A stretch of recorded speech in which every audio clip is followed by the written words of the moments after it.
Good evening and welcome. Welcome to the City Council regular meeting for November 20, 2019. We'd like to start with a roll call vote, please, or call the roll, please. Byrd. Present. Peters. Here. Garcia. Here. Trethewey. Here. Arnshorst. Corbin. Here. Hoekstra. Here. Raymond. Here. Mayor Box. Here. We have a quorum. Thank you. We're going to continue a tradition that has been done for decades here in Holland. We're going to start with an opening prayer and then the Pledge of Allegiance. And we'd love to have you join us, if you would, by standing, please.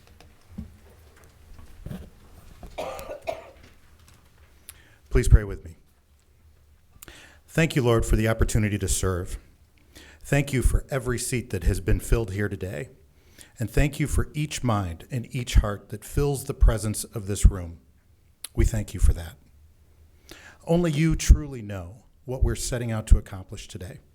We have an idea, a vision, hints, and daily instructions. We have talents, abilities, and time to work. However, only you can see in perfect detail the end and every beginning, every project, every season, every life. Nothing is ever in vain, for even mistakes and missteps are used for good. Your righteousness transcends all our efforts and understanding. Forgive us for our pride, the pride that puffs us up and the pride that threatens to unqualify us. Strengthen our confidence in who you have made us to be. Set us free from comparison in order to work together efficiently. Bless this meeting today, all those present, as well as the lives of those who we will encounter afterward, and ready us to make every moment count. Amen. I pledge allegiance to the flag of the United States of America and to the republic for which it stands, one nation, under God, indivisible, with liberty and justice for all.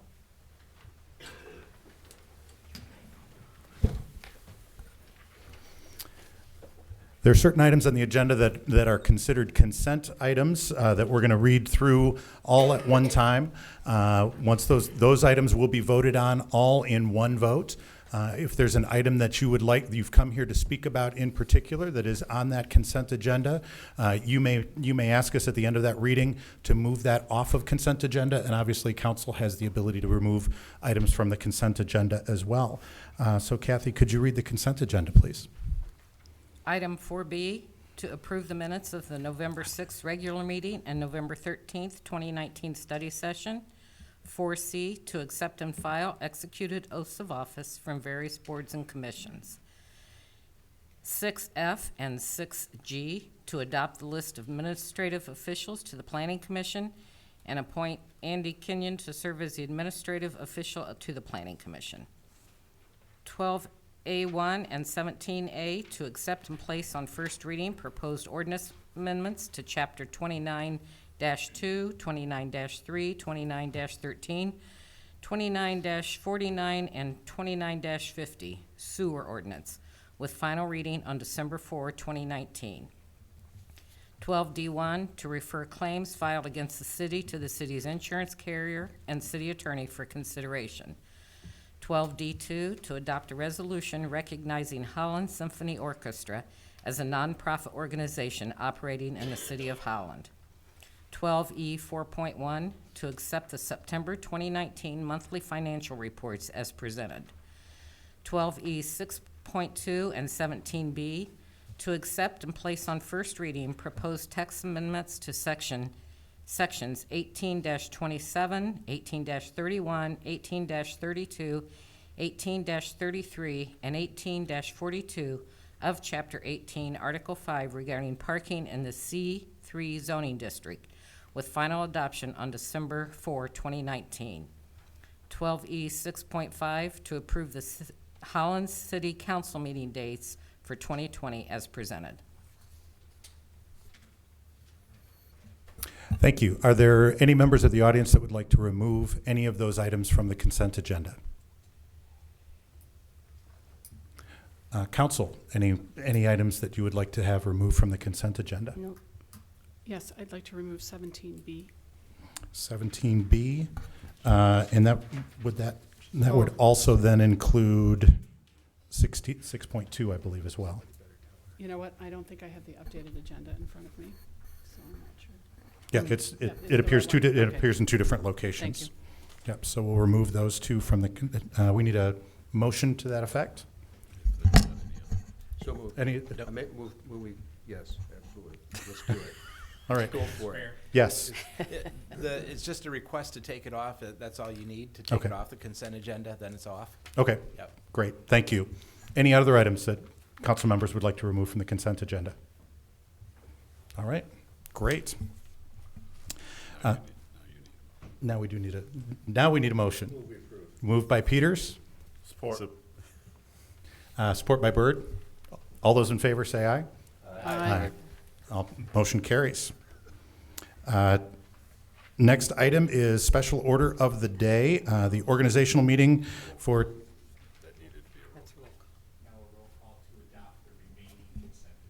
thank you. Would you, now, we need a motion to approve the remaining consent agenda, because I don't believe we have a motion. So moved. Moved by Peters, Support. support by Support. Aaron's. Now we need a roll call vote to approve the consent agenda. Peters, Yes. Garcia, Yes. Trethewey, Yes. Arnsworth, Yes. Corbin, Yes. Hoekstra, Yes. Raymond, Yes. Byrd, Yes. Mayor Box. Yes. Motion passes. Thank you. Now on to special order of the day. The organizational meeting for City Council. This is the time when we select the Mayor Pro Tem. And I would open up nominations from the council for Mayor Pro Tem. Your Honor, Yes. I would like to place the name of Councilmember Mike Trethewey for consideration as Mayor Pro Tem. All right. Support. We've got Mike Trethewey with motion and support. Any other nominations? I'll close nominations. We'll do a roll call vote on Mike Trethewey as Mayor Pro Tem. Garcia, Yes. Trethewey, This is awkward. Yes. Arnsworth, Yes. Corbin, Yes. Hoekstra, Yes. Raymond, Yes. Byrd, Yes. Peters, Yes. Mayor Box. Yes. Motion passes. Great. Congratulations, Mr. Trethewey. Next item is resolution on meetings of the council. And is that that's our adopted schedule of meetings, correct? All right. What's the pleasure of council? Move we approve. Support. Moved by Peters, support by Aaronsource. Any discussion? All right. Like a roll call vote on that as well, please. Trethewey, Yes. Arnsworth, Yes. Corbin, Yes. Hoekstra, Yes. Raymond, Yes. Byrd, Yes. Peters, Yes. Garcia, Yes. Mayor Box. Yes. Motion passes. All right, thank you. Next item is the rules of council. We've discussed those rules. Do you want to talk about those a little bit? We can just move right ahead. All right. What's the pleasure of council in regard to the proposed rules of council? Will we adopt? Moved by Hoekstra, Support. support by Trethewey. Any discussion? This would include some of the changes we requested and talked about Yes. in the Yep. previous. Okay. Yep. Any of those minor changes that we discussed at the pre-council meeting would be included in All that. right. Yes. Any other discussion? Mike? Well, at this point, then, I think for true transparency, we probably should highlight the proposed changes so that there's no surprises. Would you like to take care of that, Keith? I'd be happy to, thank you. So there was a kind of an optional thing that we talked through in section 3.4, and council decided that we would stick with that. The clerk would provide a summary of the consent agenda items, so the final version incorporates that. Also, in section 3.2, we're changing, I think, the term clergyman to member of clergy, and I think that was a good catch. Thank you. And in item 3.5, we're making sure that the reference to item 8 on the agenda is correct, because there were some things moving around. So we will make sure that that is clarified and correct. Great. Wonderful, thank you.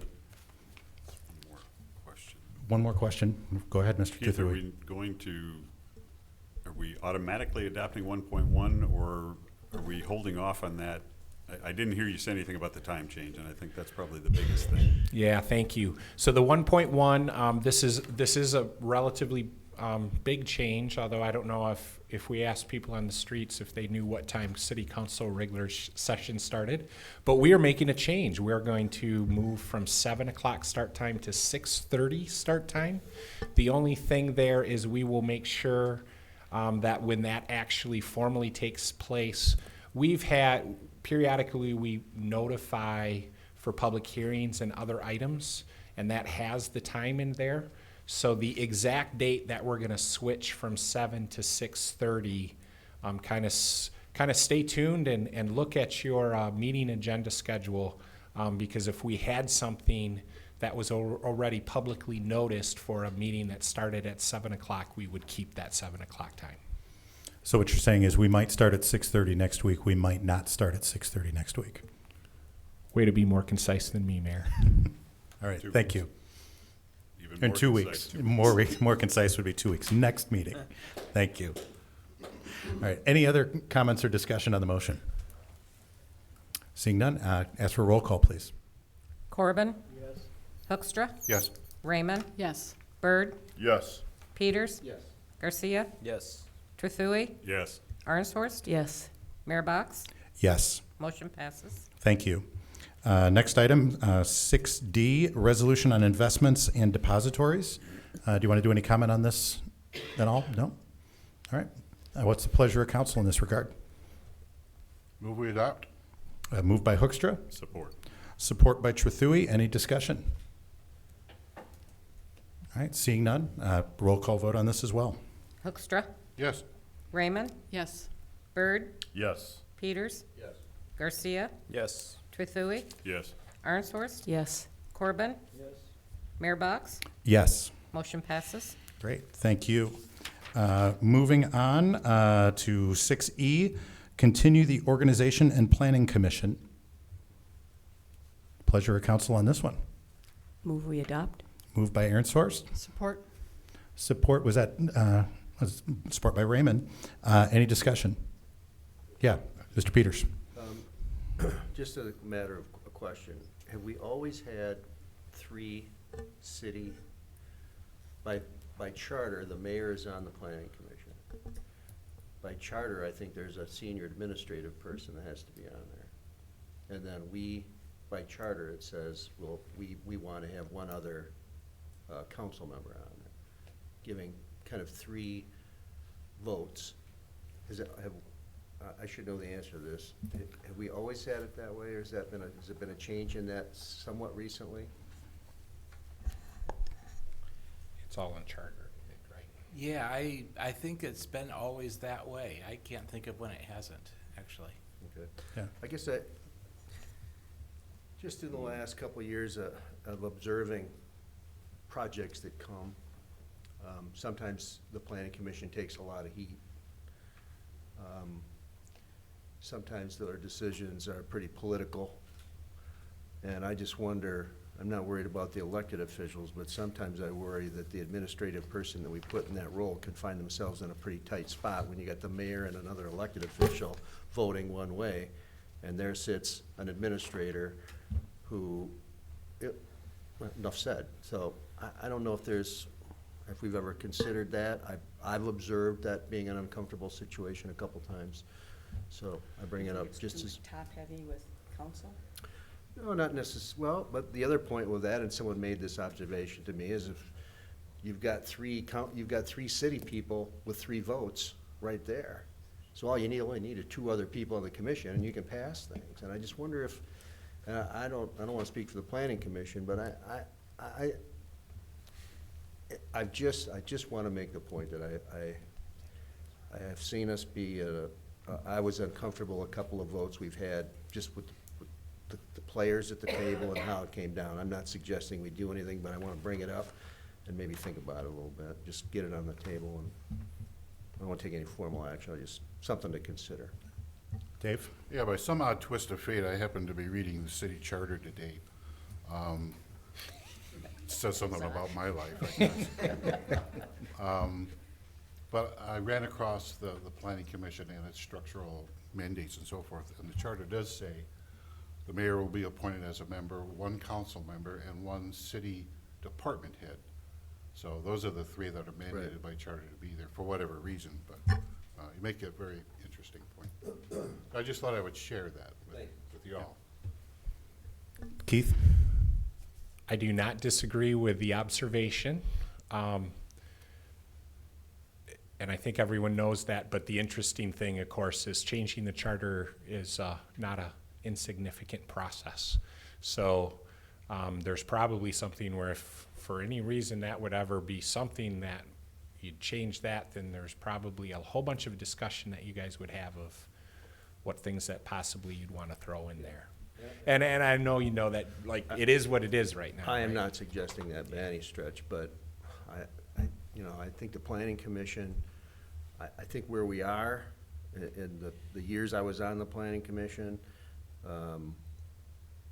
where we are now, where we're gonna be in the next 5 years, I think there's gonna be an awful lot of discussions at that table.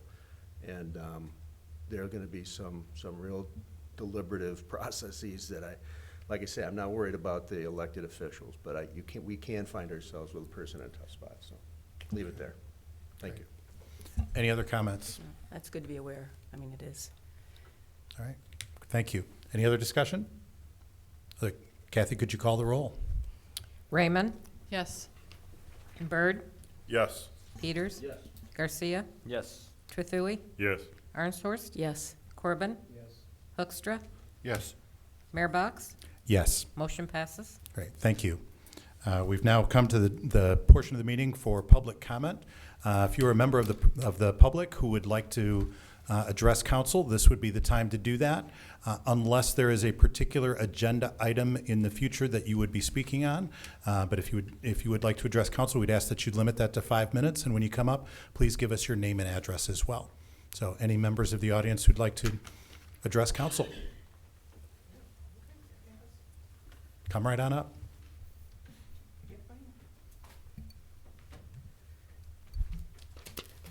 And we'd just like your name and your address, please. Lori Appledorn, 18 West 18th Street. Uni Karka, 31 West 19th Street. And the reason why we're here is we would like to give you our winter report. The city has been gracious to give us a mini grant the last 2 years to improve our alley. So we would like to give you kind of an update of what we've done. This is Lori's brainchild. I'm just the support.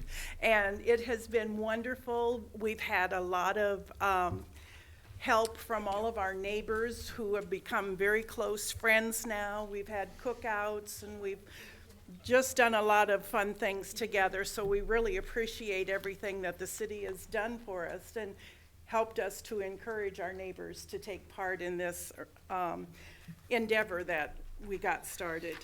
And as you can see by the printouts, you can see our alley in 2018 when this was just an idea and a beginning. It was very difficult to keep it going, even though we know that the property owners are responsible up to their lot line. Everybody's got a busy life, and that tended not to happen. So we got together and I started talking with the neighbors about what we could do to make this a better looking alley for the fact that we use that as our driveway to get into all of our homes. And so we wanted to make that nice. Plus, we saw people driving by but never really conversed, never really did anything, and we just thought that maybe if we started talking with people, we'd be a more neighborly neighborhood. So I applied for the grant, and thankfully, the city was gracious enough to give us that grant. And I have to tell you, when we went around town and told about what we were doing and how the city was supporting us, we got support from everybody. I mean, from Yonkers to landscaping and design and Robbins Flowers, just everybody was like, yes, let's do this. So as you can see, we began work. We tore down old fences, cleaned up, and that took almost the whole summer of 2018 to do that. We started making some raised beds, and we had a kind of a little ribbon cutting ceremony for the first, I think, 5 raised beds that we constructed. And then we asked the city last year if we could have phase 2 of the alley, and thankfully they said yes. So what we did then is we upgraded the alley by putting art and by putting more raised beds. And we also got a donation from a company in Georgia that makes vertical hanging floral felt displays. And in the budget, we could only afford 1, but they gave us 3 extra just because they loved our idea, and we're going on their Facebook page. And so you can see on the one where the floral felt was, and we entered that into the contest this city for the the Thriller Spiller Filler, and we won an honorable mention on that for our first year, so that really inspired us. And as you can see, all the neighbors came along. We even had Ken Freestone come and talk about composting, and we made 2 compost bins, and we have so many people in the neighborhood using the compost bin that we're going to have to build 2 more next spring because we just have too much. Everyone is really embracing this whole idea that Lori got started, and we're just so thankful because they really understand the sustainability that we're trying to do and getting everyone involved. And what's really great too is we have some little ones in the neighborhood, and so little Edward will come down with his mom and get the hot peppers because they like salsa. So he's in charge of picking the best hot peppers. We had another person in the neighborhood that deals with depression, and she would always walk down the alley with her head down, not making any eye contact with anyone because she was dealing with a lot of stuff. And one day we were working in the alley, putting everything together, and she came out and she goes, "Who's doing this?" And we said, "Well, all of us are." And so we introduced ourselves, and she said, "You know, I battle with depression, and every day it's hard for me to get up and get going, but because of this alley, every day now I get up and walk the alley, and I feel so much better." So you just don't know how that can touch people. So, and as you can see that we've had some alley cat parties, and we've had a salsa party where everyone came and picked the tomatoes, picked the peppers, and had made salsa. Yonkers was great. They donated a new type of spinach, which is a Thai spinach, which doesn't bolt in the summer.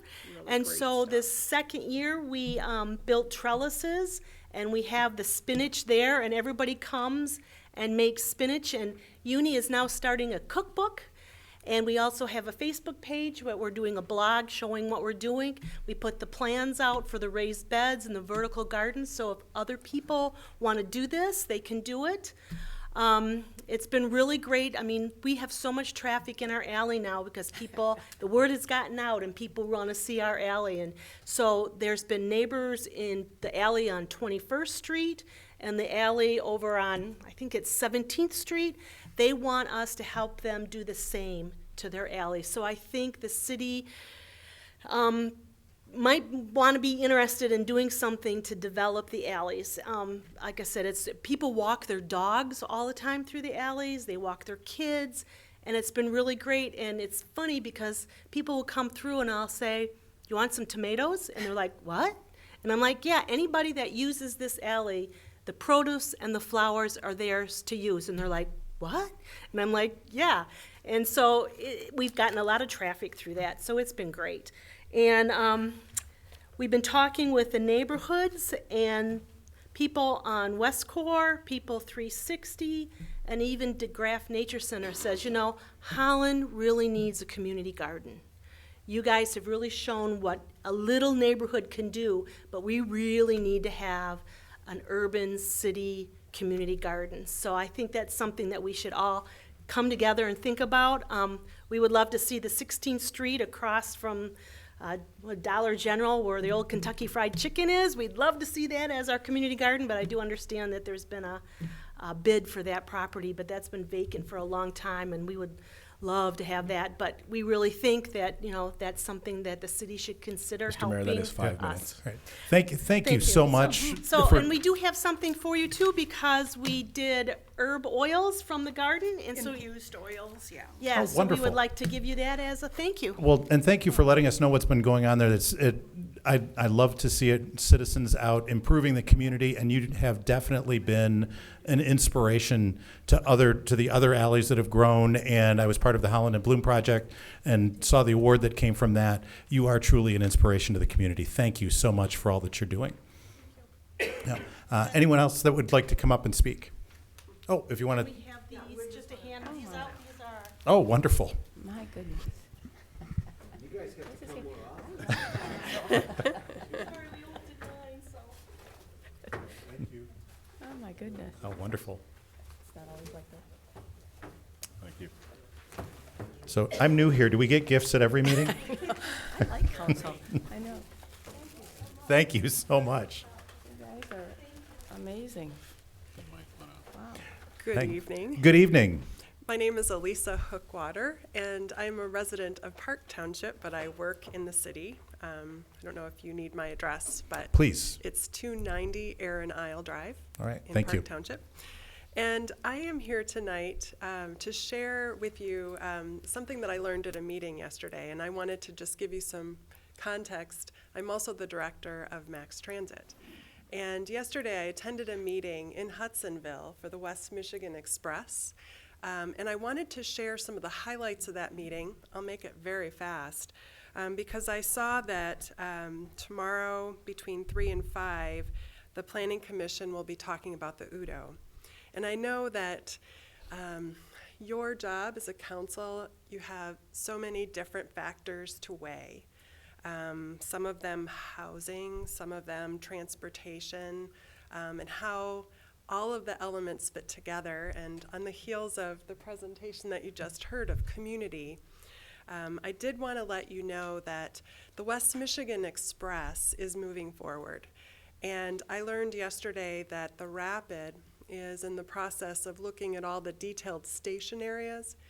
They are really looking right now at where the vehicles will be landing in the Holland and Zeeland area. Now, the city of Zeeland apparently has already located a location for the commuter bus to stop, but I wanted to bring something to your attention, and that is the landing spot in the city of Holland. I bring this up to you because it certainly raises some questions about parking availability, as well as the interaction with all the other land uses. So I wanted to give this to you today as you're thinking about the UDO that's going to be discussed tomorrow. And I know that at every city council meeting I've attended, there are always, different perspectives. But I just simply wanted to make you aware of 1,000 passengers per day that are estimated to come from one end of the corridor to the other. So that's from Holland going to Grand Rapids and from Grand Rapids going to Holland. So just a little context.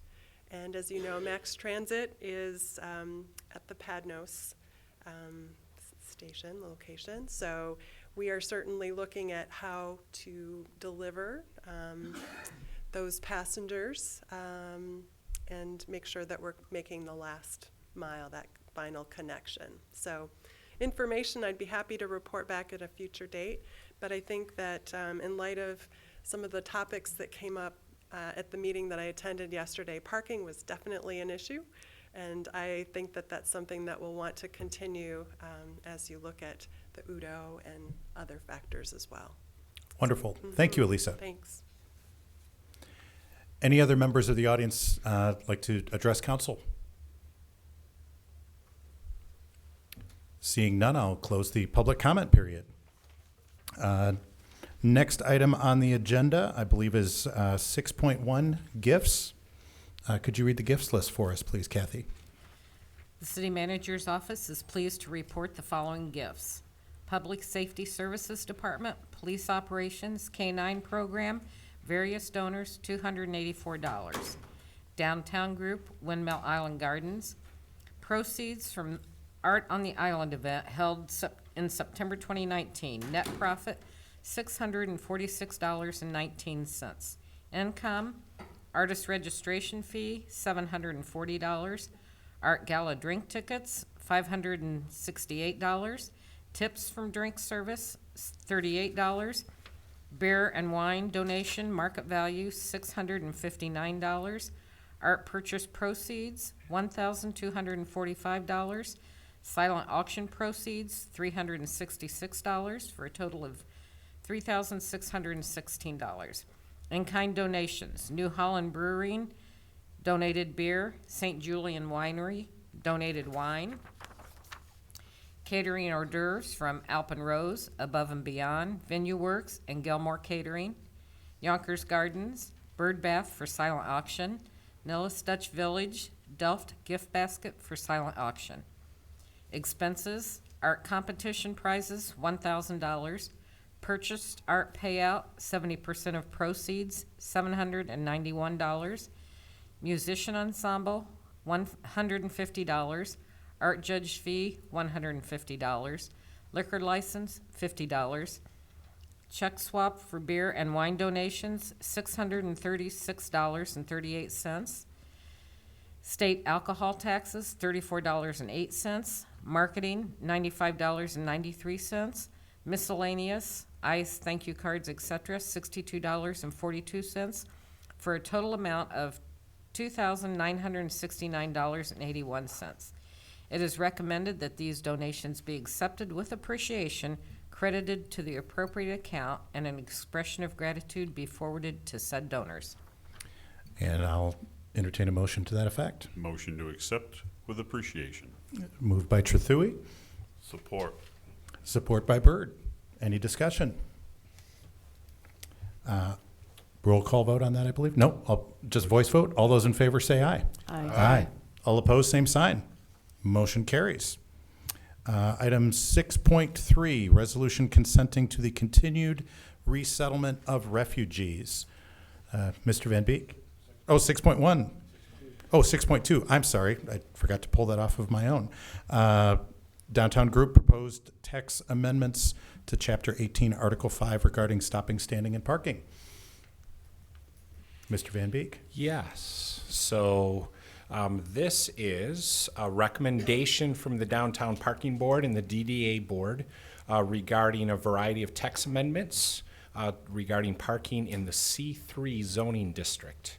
In particular, there are 5 proposed amendments.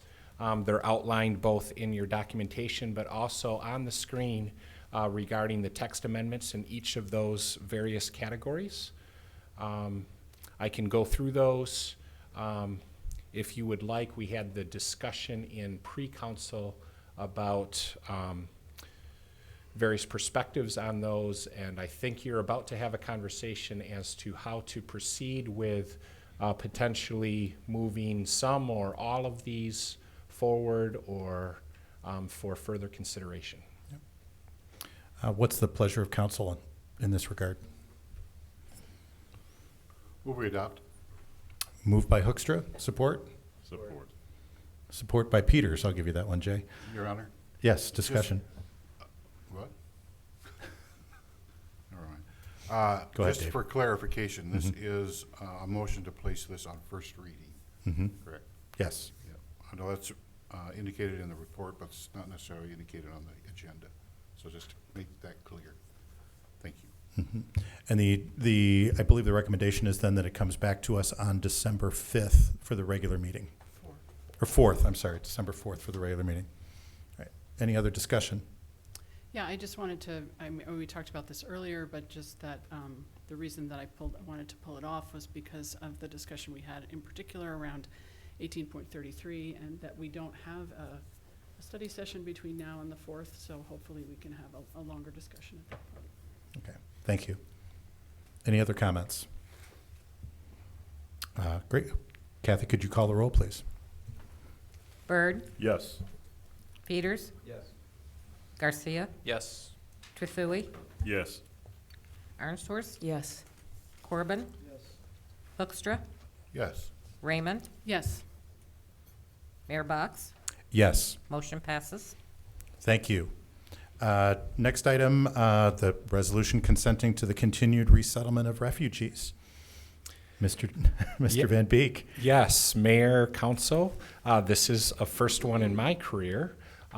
This, just so everyone understands the context and why this is before council this evening, I became aware, I didn't otherwise know this, that there was a presidential executive order, specifically Executive Order 13888, which was signed on September 16 of 2019, which will go into effect 90 days after that date.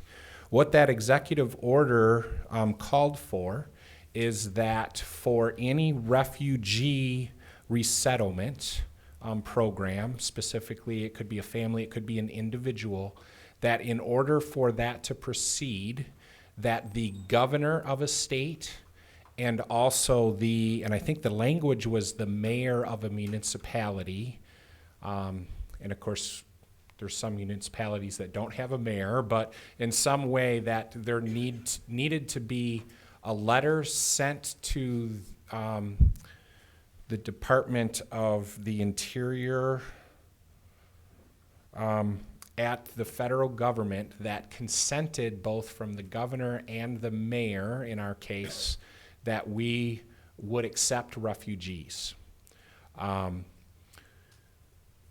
This is relatively new, so I think there's a lot of people kind of scrambling and understanding kind of the procedure to go through it. More locally, Bethany services in the region, in the state, came to actually then prior Mayor DeBoer, and I sat in on that meeting, and they explained how they understood this to happen, and that the mayor needed to sign a letter that would be sent on that would basically check the box in the executive order that was put together.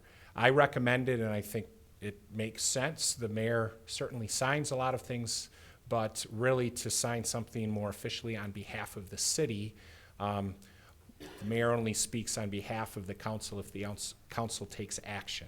So what you have before you tonight is a resolution that, for your debate and consideration, would basically allow the mayor to execute that letter that would be sent to the federal government, that would then allow an agency such as Bethany to continue with what their long history is in our community that we would accept and embrace, because I think that's been the history of our community, refugees that have been resettled.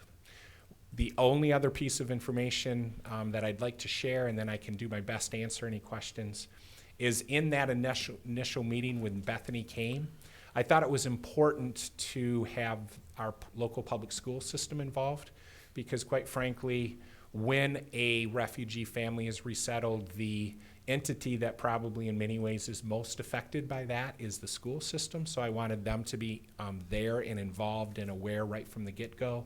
And that was a very nice ad and exchange of information between Bethany and our superintendent, Dr. Davis. And he certainly in that meeting expressed his appreciation for and support to continue with us being a community that would accept refugees. So if I can summarize that, because I like to do those kinds of things, all we're doing is asking the council to give the mayor the authority to sign a letter that'll allow Bethany to continue doing what Bethany has been doing all along. Yes. Okay. Pleasure of council. Will we approve? Support. Moved by Hoekstra, support by Arnshorst. Any discussion? Seeing none, Kathy, would you call the roll, please? Peters, Yes. Garcia, Yes. Trifui, Yes. Arnshorst, Yes. Corbin, Yes. Hoekstra, Yes. Raymond, Yes. Byrd, Yes. Mayor Box. Yes. Motion passes. Thank you. Item 6.4, Civic Center Place Fiscal Year 2019 Year-End Budget Amendment. Mr. Van Beek. I am actually going to hand this off to Mr. Van Dyken, who handles the downtown group on our behalf. All right, thank you. Thank you, Keith. We talked about this at length at your last study session meeting, but earlier this fall, VenueWorks notified city staff that the operational gap for the fiscal year 2019 was going to be larger than anticipated. That gap was approximately $95,000. That was VenueWorks finance staff and city finance staff reviewed all of the year-end items and agreed that that number was the right number. City staff and the Civic Center Place board members met with upper management from VenueWorks later in the fall just to discuss what possible outcome would be agreeable to both parties. We did receive a memo from Tim Sullivan, VenueWorks CEO.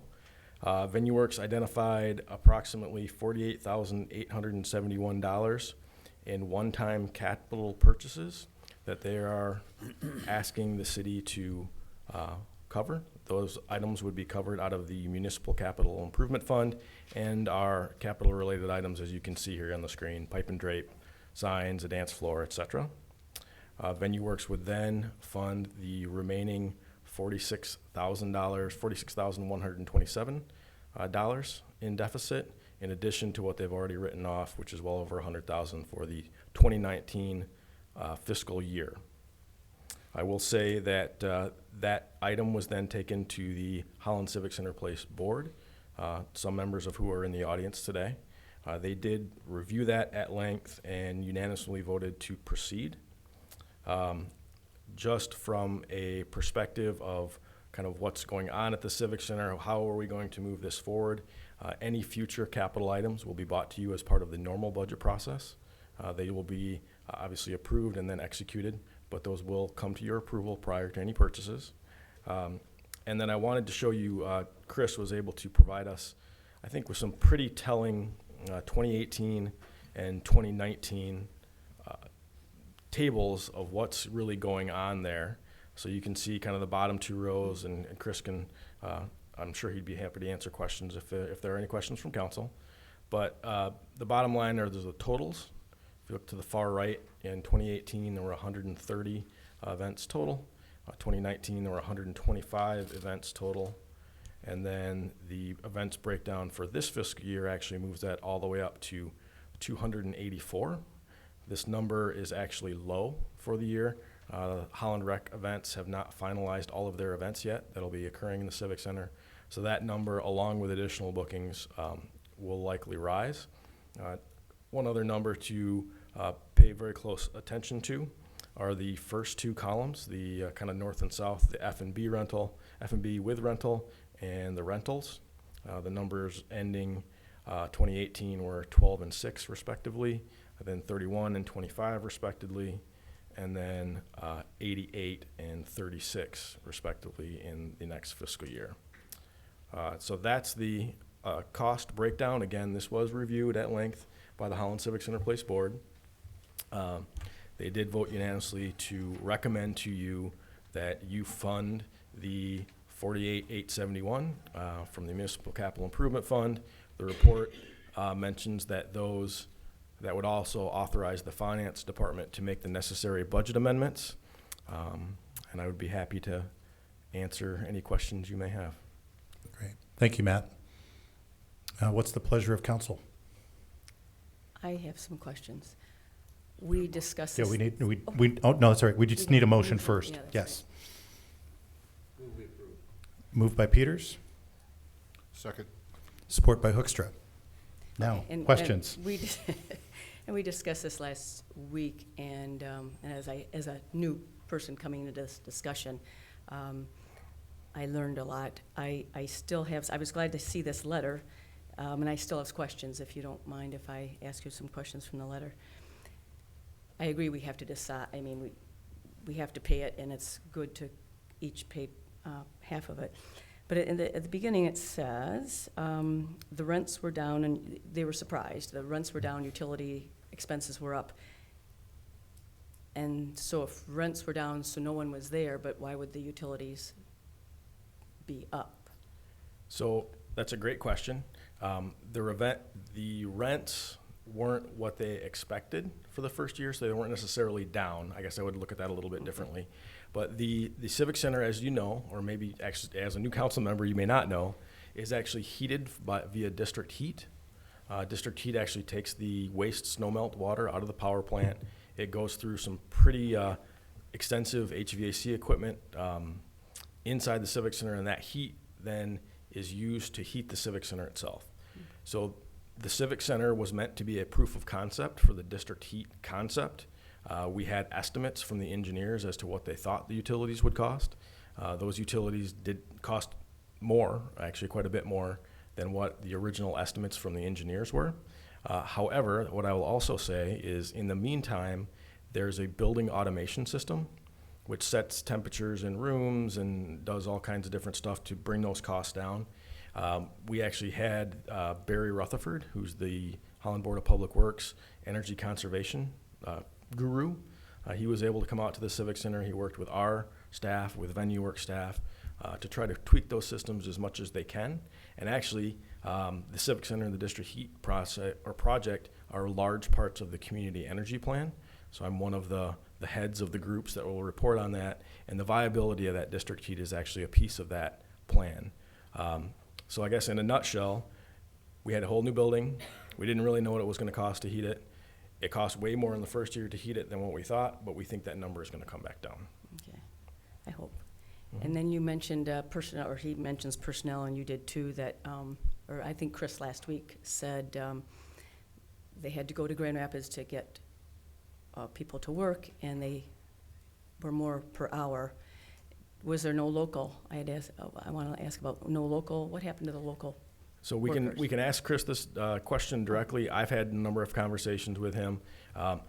You know, our labor market is, I think, advertised around 3% unemployment, but the real percentage of unemployment is probably really zero. So to get people to come on a temporary basis, they had to pay a premium. So it's not a $10, $15 an hour person, it's a $25 an hour person. And that wasn't a market that they expected here in Holland. So good news for us from as far as our economy goes, that people that want to work are working. But when we have those temporary people that are coming in for an event here and there for 4 or 5 hours, we've had to pay them a premium. Okay. Okay. And I was glad to hear that this is partly subsidized by the city. We talked about Holland Christian basketball games. Are there other events that are subsidized by the city, like farmers market, or are there vendors in town that use this area, whether the parking or inside, or? So yeah, so the farmers market for sure is subsidized by the city, and use of the facility. Obviously, there's a cost to that, and they do contribute directly for a small portion through their stall rents, especially the farmers market, for utilities, toiletries, cleaning of the restroom facilities, small things like that.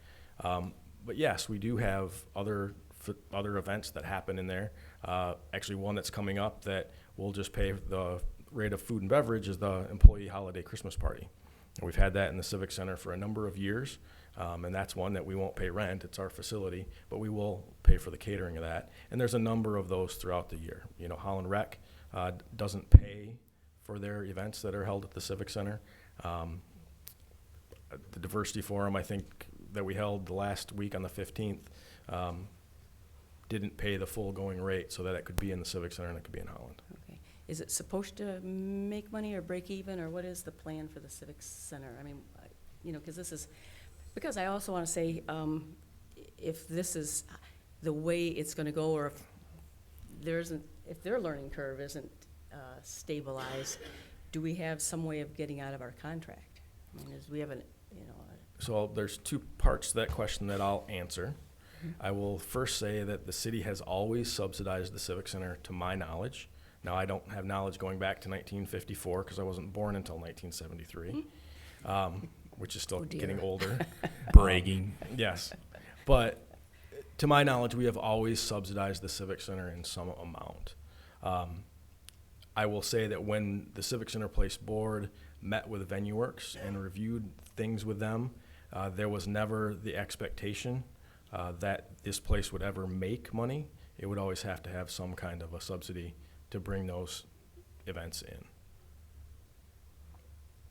And do we have a contract with them? And like if they don't perform, and I Yes. fully expect from this that they will perform, but we do have some kind of exit clause or We do, break and- it. and we're just over a year into what is now a 5-year contract, so we have 5 4 years years, left. okay. But what we do have the ability to exit the contract if the Civic Center Place Board and the council should deem that the direction we want them to go. Okay, and the bookings are up now, because that's part of their job too, is to book, and so they have to market and do all that. Yep. Okay. If Keith could maybe advance that slide. I just want to be confident when we're, doing this for the second time, that we're being responsible.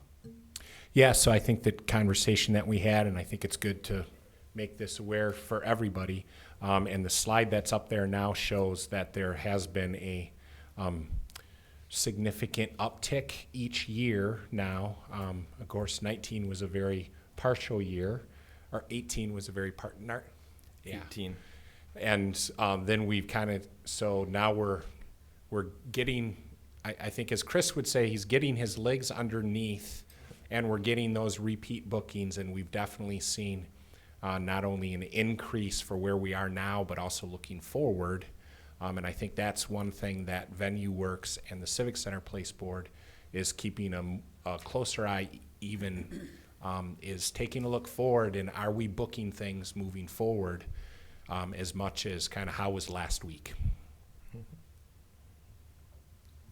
Which I'll just say too, and I think people understand, with any new endeavor, it takes a little bit of time to get up and operating. So I think council has made very clear to the Civic Center Place Board, which has made very clear to Venue Works, to continue to aggressively move this ball forward and be that balance of what council's direction has been from the beginning. My understanding is a premier event center, which events means multiple things. Basketball games to dinner events to wedding receptions to farmers markets to kids ballet to, I've been in there when 3 or 4 things are going on at the same time.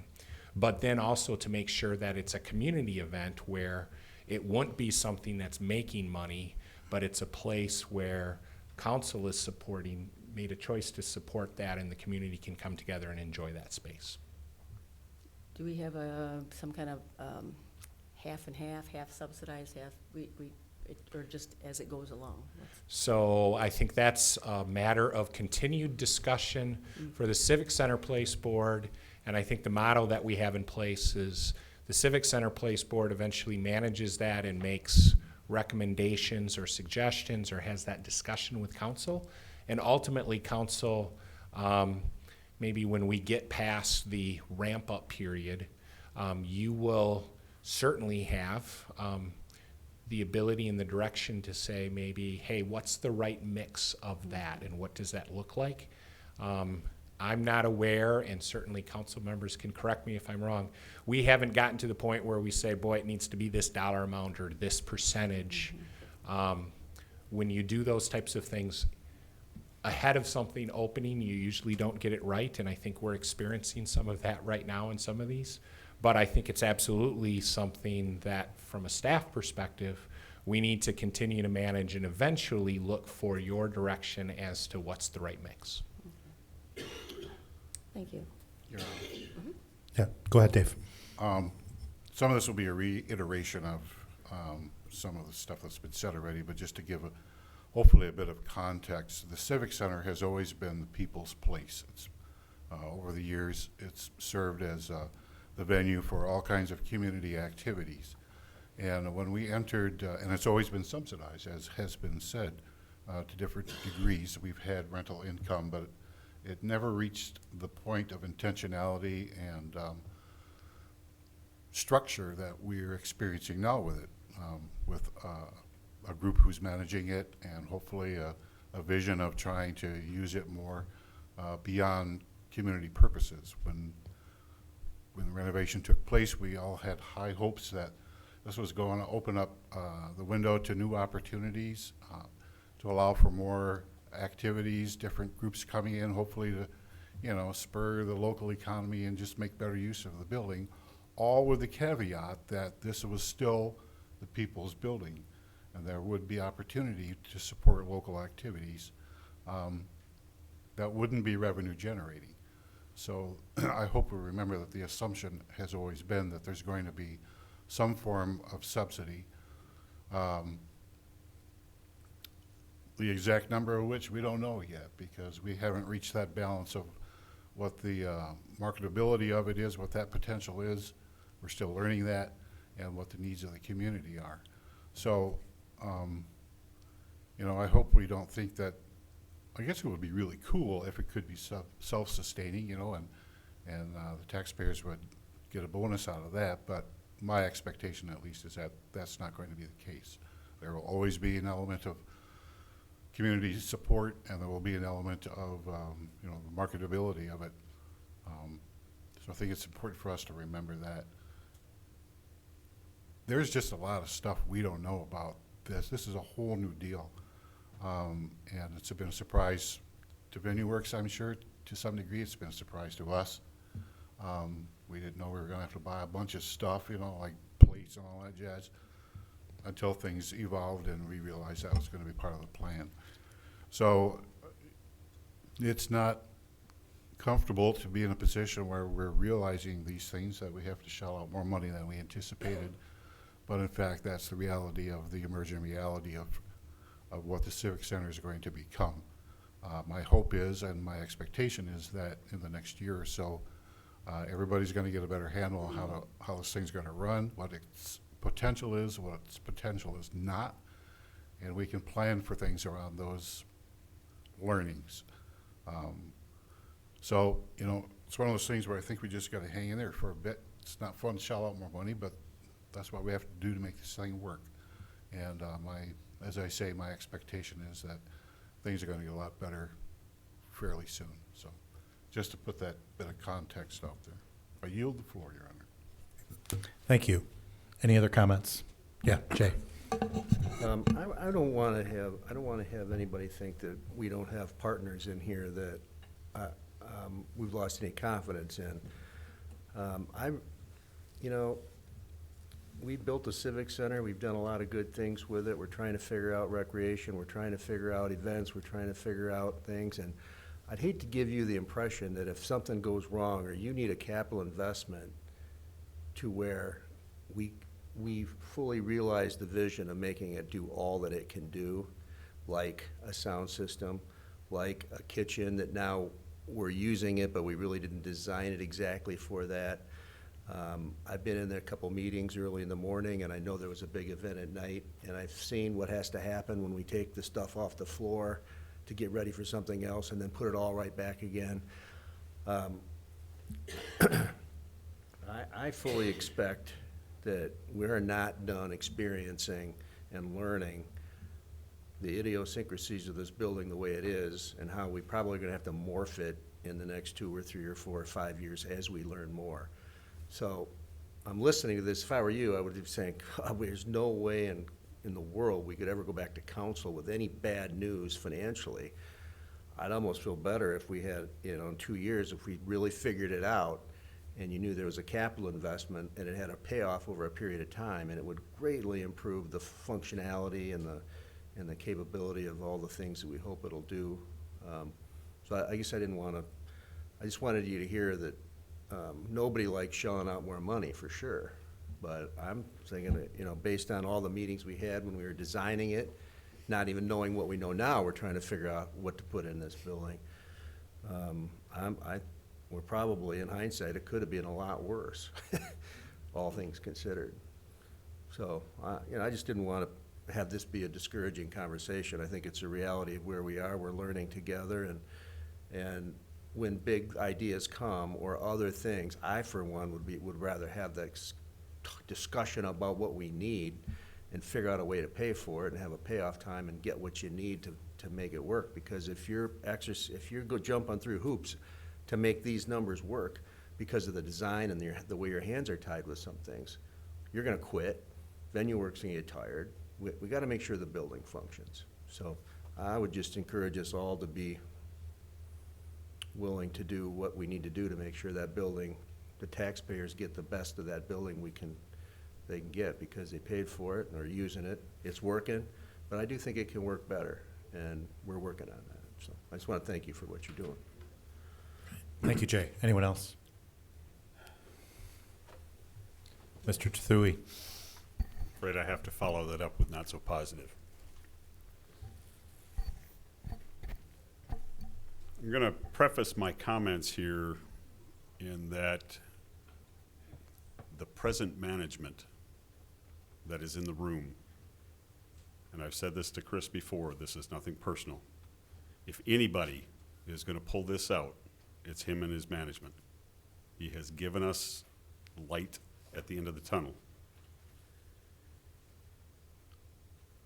What I have a problem with, and I'm not going to sugarcoat this, I haven't sugarcoated in the past, I'm not going to start now.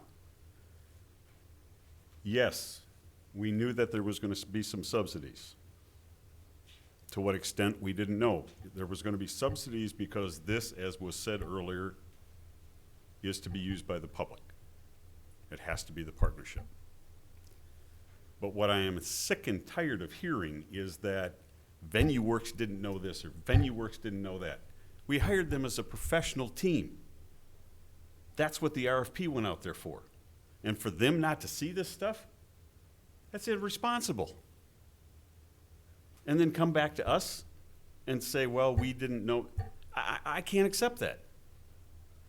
I simply can't accept that.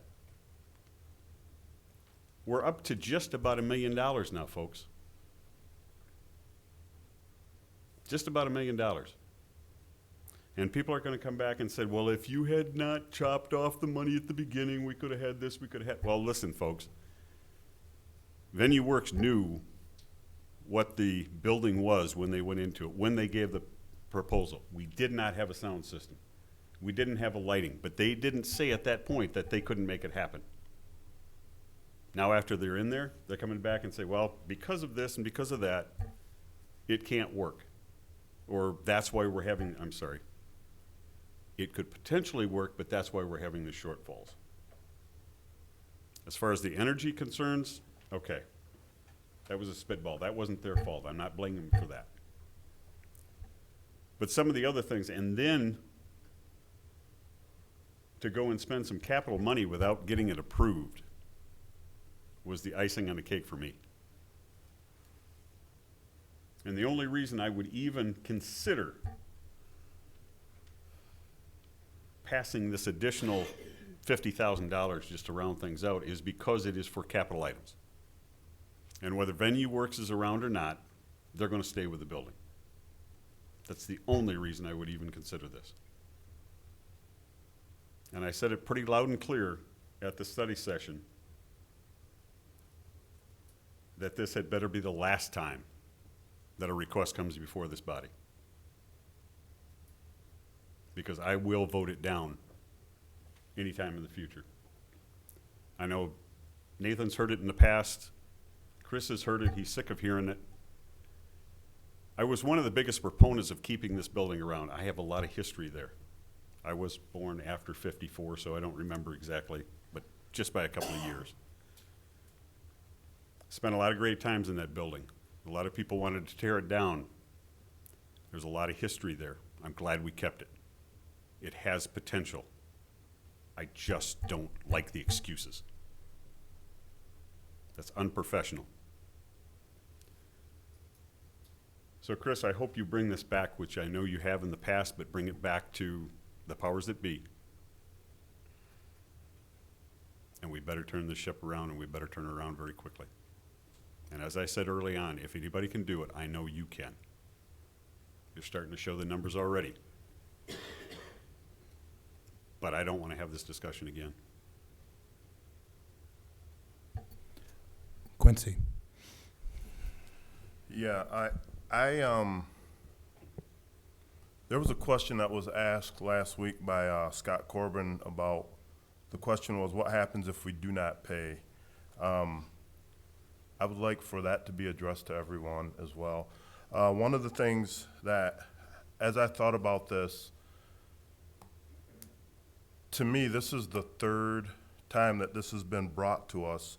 The initial time was the kitchen, and I understand as well that's a capital, but then a capital improvement. But then we also have these two other times here recently, and to me, that's a big challenge. If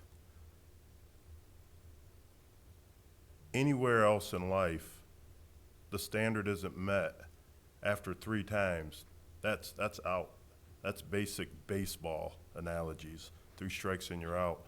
And it's really challenging for me to support this, knowing that going all the way back to the kitchen, like Mike said, we had some time debating taking money off or keeping money on for this project, and we cut some money, but we leaned on VenueWorks as the professionals to help guide us through this whole process. And from my vantage point, that's failed us. Because again, this is, to me, the third time where it's, we have to do this, we have to do this, we have to do this. And we cannot afford to continue to go down that road of we have to do this. We have to get to a point where the line in the sand has been drawn and we have to make it work. We have to do whatever it is that needs to be done to make sure that this works for everyone in the community and for everyone who's coming in to participate in activities there, and as well as for our budget. So again, this is a really, really tough one for me, and I do appreciate everything that you've done. I spoke to that last week, and it's not I'm coming at you and attacking you, but we're looking at this from a point of we're responsible for this. We have to take ownership and do what's right for the community. So. Thank you. Any other comments from council? Yeah, one more. Yeah, go ahead. This has been enlightening, and I appreciate all the perspective in the background. And going forward, I like having the numbers and the, ongoing progress reports so that we don't get in these positions, so far back. So that's, and it's a tough one. Yes. Yeah, Quincy. One more thing. Is it possible to put the slides in the packet for a later review? Good idea. Momentarily we'll probably show, because I think we're going to show at the end, at the conclusion of the meeting, all of the slides and everything. Every time we have a meeting, whether it be a study session, a pre-council, or one of these, Cinca updates that immediately after the meeting, and maybe kind of as I'll show everybody so you know where to look for that, because I think there's been some confusion of where to look, but it's always updated the next day with all the slides. Thank you. Great. Any other comments from council members? As the council member who's probably had the most intimate relationship with the Civic Center over the last couple of years, for those people who don't know, I was until recently the chair of the Civic Center Place Board. I agree with every single comment that was made around this table, whether they are positive or harsh. I have had all of those same emotions over the course of the last couple of years. What I want to say though is, looking forward, there is not a better team in the world to lead this project than Matt Van Dyken as the lead person on city staff, than the Civic Center Place Board, and Chris Hart and his team locally for VenueWorks. The future for the Civic Center is incredibly bright. Was the first year difficult? Yes. Were there things that could have been done differently? Yes. Are we looking at a very, very bright future ahead? I believe that we are. This is a phenomenal facility with a phenomenal staff that has put on great events and continues to put on great events. And I don't know a harder working, smarter team than the one that Chris has been able to put together, or the Civic Center Place board itself. We've got the right people doing this, and if there's any way to make it successful, these folks are the ones that are going to do it. So, Kathy, would you call the roll, please? Garcia, Yes. Trethewey, Yes. Arnshorst, Yes. Corbin, Yes. Hoekstra, Yes. Raymond, Yes. Byrd, Yes. Peters, Yes. Mayor Box. Yes. Motion passes. Thank you. Communications from City Manager. 3 quick things. First, council members, thank you. I think we just have one kind of tweak, but otherwise, Mayor Box tomorrow will have the information on the various council liaison positions that he gets to appoint. So if all goes as planned, we hope to have that on the agenda for December 4. So, sorry, Mr. Mayor, it looks like you at least have a lot of work, additional work between now and then. Excited to do it. Yes. Reminder, next week at this time, we will not be meeting because it's the night before Thanksgiving. Just so you know, kind of what we'll try to do is we will put out a packet next Wednesday, but I will just say for putting out a packet on a Wednesday way before the following Wednesday, we do the best to make sure that we have everything on the agenda with all the background information. But I would say, as the process that we use, look on the following Tuesday where there might be either added information that we've pulled together, or maybe even some changes to the agenda. We hate to do that, but when you lose the last 2 days of a week, and that's just the reality. So bear with us there, and I appreciate that. And then the final thing is, please head over to our little section over here after the meeting, Mayor and Council. We have some, I guess, shopping to do. You had given me the direction that you were interested in potentially having some City of Holland swag, and we have some options over there. So I'll point that out, and we certainly don't have to do that in the formal meeting, but meet me there after the meeting. That was all 3? I lost count. Yes, all right, thank you. Communications from Mayor. I neglected to say this at the study session last week. Welcome to the 2 new council members. It feels odd welcoming you here when I am brand new myself. But I also wanted to say thank you to Keith and to all of the members of city staff who have made the transition incredibly easy. There's been a lot to do, there's been a lot to learn, but staff has been incredibly welcoming and helpful. And to council members as well. Every single one of you has been fantastic in helping with the transition and being welcoming and helping me along the way. So I really appreciate that. And also, obviously, thank you to the voters of Holland for having faith and confidence in us moving forward. We appreciate that. Communications from council members. Yeah, Mike. Just one, because we don't have another meeting before it, downtown Holland is gonna be lit up on December 3. I'm thinking that's at 6:30? Lit up, meaning parade of lights. Not the way you think of it, Scott.